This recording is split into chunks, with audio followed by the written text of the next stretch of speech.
Tudo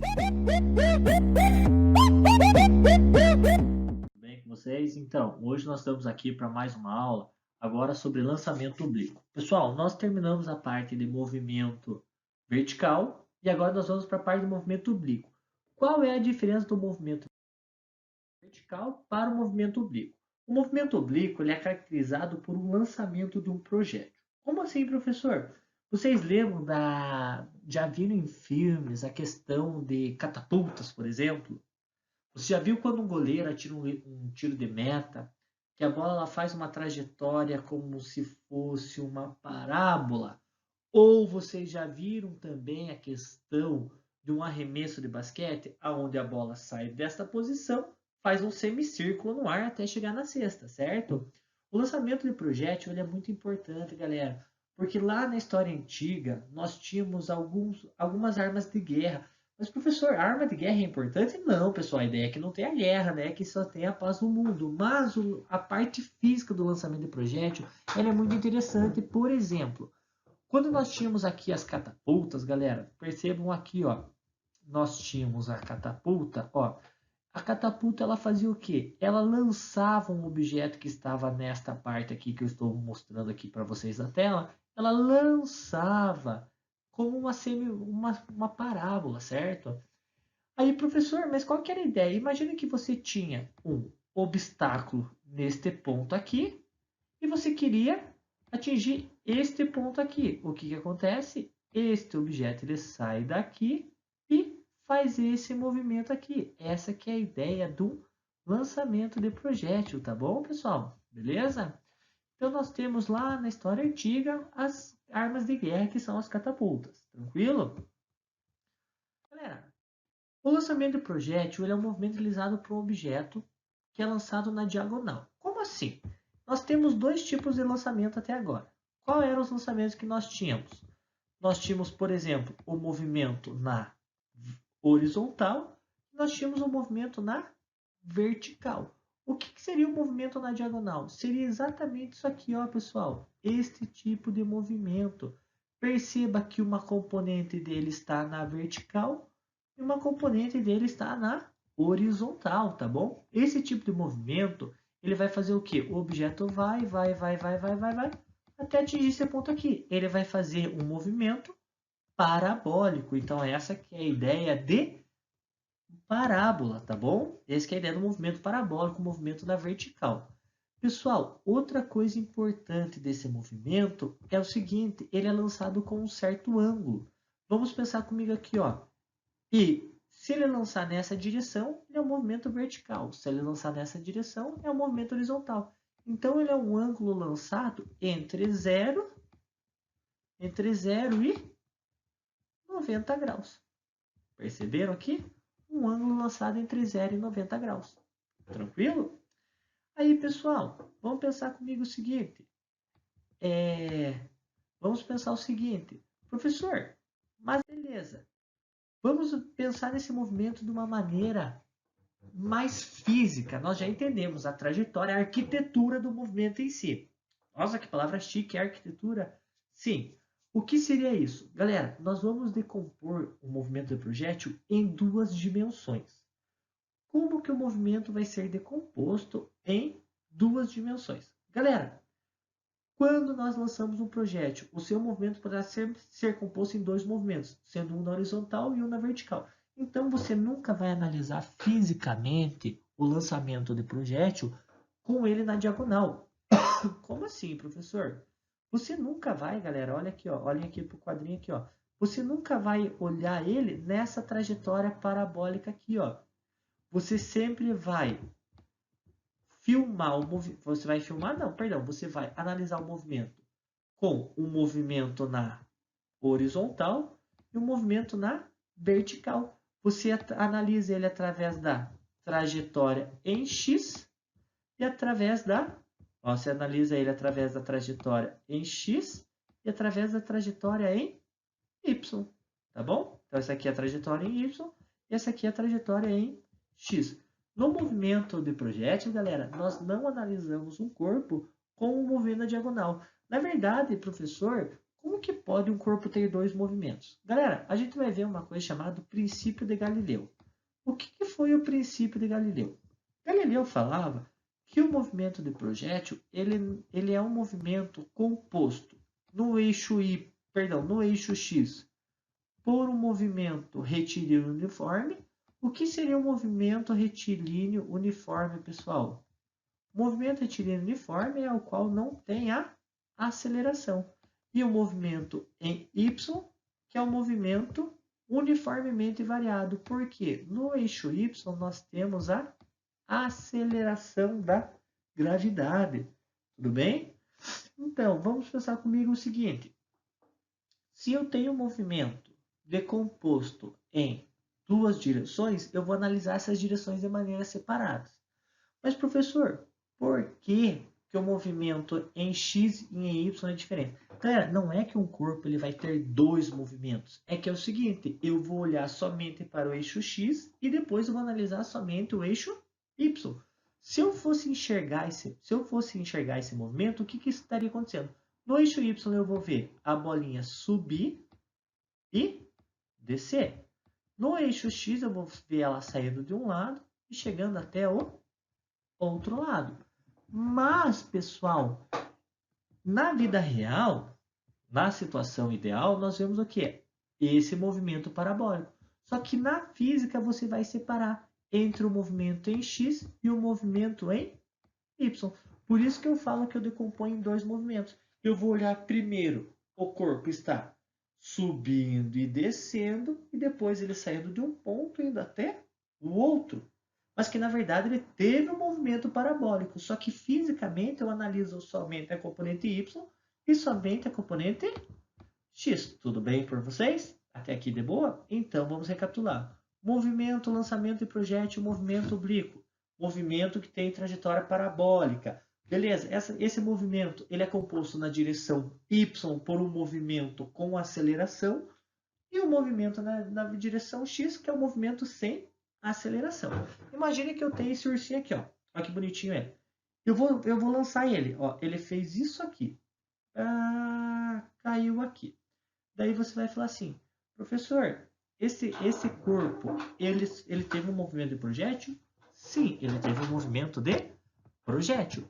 Mas esse corpo, ele vai ser analisado somente com a leitura da subida e da descida e o movimento da esquerda para a direita. É como se você tivesse um óculos especial. Vamos imaginar comigo o seguinte. Você tem um óculos onde você enxerga o corpo somente no eixo X, percorrendo a trajetória, somente no eixo Y. Beleza? Galera, o movimento de projétil ele pode ser estudado tendo em consideração o princípio de Galileu, em que os movimentos horizontal e vertical podem ser analisados de maneira diferentes. Então, é o que eu estava falando até agora para vocês. O movimento horizontal, que é o eixo X, é um movimento de velocidade constante. O movimento vertical é retilíneo uniformemente variado com a aceleração da gravidade. Galera, só que você vai falar assim, professor, mas por que no eixo X é um movimento vertical? Porque a partir do momento, por exemplo, que esse objeto ele sai da minha mão, que eu lanço ele, não tem nada que empurre ele para frente e para trás, somente a velocidade inicial. Depois que ele saiu da minha mão, ele não tem mais velocidade. Então, o que acontece? No lançamento de projétil, galera, quando você está no eixo X, você não tem nada acelerando o objeto, você não tem um motor, você não tem asa, você não tem resistência do ar. Quando você vê o termo que a gente já discutiu, resistência do ar, é que o ar ele vai desacelerar o movimento. Ele vai ser uma força contrária ao sentido do movimento, certo?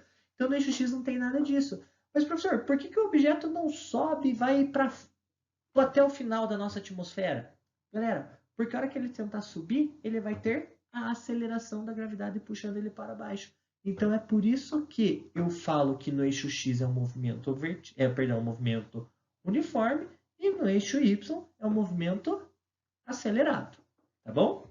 Então, esse corpo ele vai ter uma velocidade inicial, que é o que faz ele ter esse movimento na diagonal.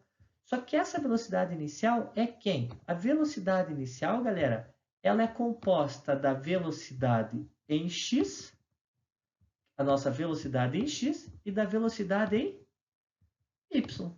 Então, perceba que, tirando esse triângulo aqui pelo teorema de Pitágoras, eu sei que a velocidade inicial na diagonal é a soma da velocidade em x ao quadrado mais, opa, desculpa, foi meio feia essa letra, mais a velocidade em y ao quadrado. Percebam então que, professor, eu posso analisar somente a velocidade inicial? Sim, quando eu analisar somente a velocidade inicial, eu estou olhando essa velocidade na diagonal. Se eu estiver analisando velocidade em x ou velocidade em y, aí eu vou estudar componente x e componente y, tá bom? Professor, mas é meio confuso isso. Galera, é muito simples. Imagine um lançamento de basquete, um lançamento de futebol, um tiro de meta, um lançamento de um projétil. Imagine uma catapulta, você já deve ter visto em filme. Então, não tem segredo nessa parte. É muito simples. É só eu pensar que eu analiso os x e y separado, mas o movimento tem este desenho. Ele tem esta arquitetura, tá bom? Vamos lá, então. Galera, nós temos uma equação que fala o seguinte. Pela decomposição de projétil que a gente pode rever em live lá na reunião pelo Zoom, eu posso explicar para vocês da onde que surge essa equação. Mas sempre que eu tiver este ângulo aqui de lançamento, ó, perceba que eu tiver este ângulo θ de lançamento, eu sei que a velocidade em y é v seno do ângulo de lançamento. A velocidade em x é v cosseno do ângulo de lançamento. Professor, mas quem é v? V é a velocidade inclinada. Quem é x e quem é y? X é esta componente aqui e y é esta componente aqui. Vamos analisar esse movimento, galera. Então, essa velocidade em x ela é sempre a mesma. Então, a mesma velocidade que ele chega, ó, a mesma velocidade que ele saiu, ele chegou. Professor, mas se eu for perceber e fechar e quebrar esse movimento na metade, eu vou ver o quê? Que a mesma altura que ele subiu, ele desceu. Neste ponto aqui, galera, como que eu chamo ele? Eu chamo ponto de altura máxima. Por quê? Porque é o ponto mais alto. Perceba que a partir daqui ele começou a descer. Este ponto aqui eu chamo de alcance. Eu chamo este ponto de alcance. Galera, presta atenção aqui. Se você perceber, o mesmo desenho que ele faz na subida, ele faz na descida. Ó, perceba, esse é o movimento de subida, esse é o movimento de descida. Logo, a subida é igual a descida. Ou seja, galera, se a subida é igual a descida, o que vai acontecer? Este corpo ele vai ter o quê? O mesmo tempo de subida é igual ao tempo de descida. A mesma altura que ele subiu, ele desceu. A velocidade inicial é igual a quem? É igual a velocidade final. Perceberam? A velocidade inicial é igual à velocidade final. O tempo que subiu é o tempo que desceu. Galera, no ponto de altura máxima, a velocidade do corpo não é nula, mas a velocidade na componente y é nula. Por quê? O corpo chegou na altura máxima, ele não vai subir mais, então ele vai começar a descer. Só que se eu for analisar, para ele subir e descer, a velocidade nesse ponto tem que ser zero. Então, lá no meio da trajetória, ele só tem velocidade na componente y. Por isso que ela continua puxando para a esquerda. Se no ponto de altura máxima a velocidade do corpo fosse zero, ele ia chegar na altura máxima e iria cair em linha reta. Tá bom? Então, cuidado. Muita questãozinha de vestibular vai perguntar. No ponto de altura máxima, a velocidade da componente y é zero, porque ela para de subir. E somente vai para frente. Então, ele vai para frente e começa a ganhar velocidade porque ele começa a descer. Entenderam? Agora vocês começam a desenhar na cabeça de vocês o porquê que o movimento tem que analisar de maneira separada, porque eu vou pensar o seguinte, que se eu tenho o corpo parado, se eu analiso somente o corpo na diagonal, o que acontece? Ele começou a subir e vai descer. Só que eu posso perceber o quê? Que ele tem uma trajetória em X e uma trajetória em Y. Dica, já vamos ver lá mais para frente nos slides. Mas, no lançamento, no eixo X, você pode estudar as equações do MRU. E no eixo Y, é as equações do MRUV. Detalhe, que tipo de lançamento que eu tenho no eixo Y? Lançamento vertical para cima, onde ele sobe e desce. Então, todos os conceitos do lançamento vertical para cima se encaixam na parte do movimento projétil? Sim. Professor, e se eu precisar calcular o alcance máximo? O que vai acontecer? Galera, se eu precisar calcular o alcance máximo, ou seja, a maior distância, eu vou pegar a velocidade inicial ao quadrado. Professor, essa velocidade inicial é a velocidade, ó, vou até fazer aqui, é a velocidade inclinada, beleza? Então, é a velocidade inclinada. Professor, a velocidade inicial é essa aqui. Sim, é a velocidade inclinada, não é da componente x nem da componente y. Vezes o seno de 2 vezes o ângulo. Vamos supor, se o ângulo fosse de 35 graus, seria seno de 2 vezes, ó, seno de 2 vezes 35. Seno de 2 vezes 35 é quanto, pessoal? 70. Então, professor, se o ângulo de lançamento fosse 35... Nossa, ficou muito feio isso aqui, né? Deixa eu ver se eu consigo fazer aqui. Não, não deu. Ó, deixa eu fazer aqui, deixa eu só voltar aqui, ó. Vamos supor, se o ângulo inicial fosse de 35 graus, então seria 2 vezes o ângulo de 35. 2 vezes 35 seria seno de 70 graus, beleza? Então, velocidade inicial ao quadrado, vezes seno de 2 vezes esse ângulo de lançamento aqui, ó. É esse ângulo aqui que é o nosso ângulo θ, que é esse ângulo que eu falei para vocês aqui. Ó, esse ângulozinho aqui. Professor, com esse mesmo ângulo eu posso descobrir a componente x e a componente y? Sim, a velocidade em x e a velocidade em y, beleza? Outra coisa, pessoal, ó, pense comigo aqui. Divididos pela gravidade. Professor, eu vi na internet que eles perguntam qual é o ângulo que o objeto vai mais longe, que ele atinge o maior alcance. É o ângulo de 45 graus. Então, se eu quiser, depois eu vou mostrar para vocês na reunião pelo Zoom, por que o ângulo de 45 graus é o que vai mais longe. Mas pensem comigo, pessoal. Se eu lançar, então, professor, eu tenho a mesma velocidade, a mesma máquina, é um lançador de uma bola. Vamos supor que eu tenho uma máquina que atire bolas de futebol. Qual é o ângulo que eu vou deixar que vai mais longe? Galera, se a máquina sempre vai produzir a mesma velocidade inicial e a gravidade é sempre a mesma, ó, essa gravidadezinha aqui da fórmula, qual é o ângulo que vai mais longe? É o ângulo de 45 graus. Depois a gente vai ver o porquê. Então, se eu ajustar a máquina a 45 graus, é o que vai mais distante. Pense uma situação que acontece isso. Imagine vocês lavando a calçada da casa de vocês. E daí, vocês vão... Vocês têm, a mangueira não chega até o final e vocês querem molhar um cantinho. O que vocês fazem? Vocês começam a inclinar a mangueira. Por quê? Porque você sabe que quando você inclina a mangueira, o jato vai cada vez mais longe, o jato de água, né? Então, galera, isso é um exemplo para vocês, tá bom? Agora vamos pensar o seguinte. Então, a gente já viu a questão do lançamento vertical para cima, a questão da fórmula. Professor, mas você não falou que as fórmulas eram analisadas como a fórmula em Y e a fórmula em X? Essa, galera, é uma das únicas fórmulas que nós vamos ter que ela é usada para para as duas componentes juntos. Então, essa fórmula aqui usa para a componente x e para a componente y também. Tá bom? Daí depois, na direção horizontal, não há aceleração.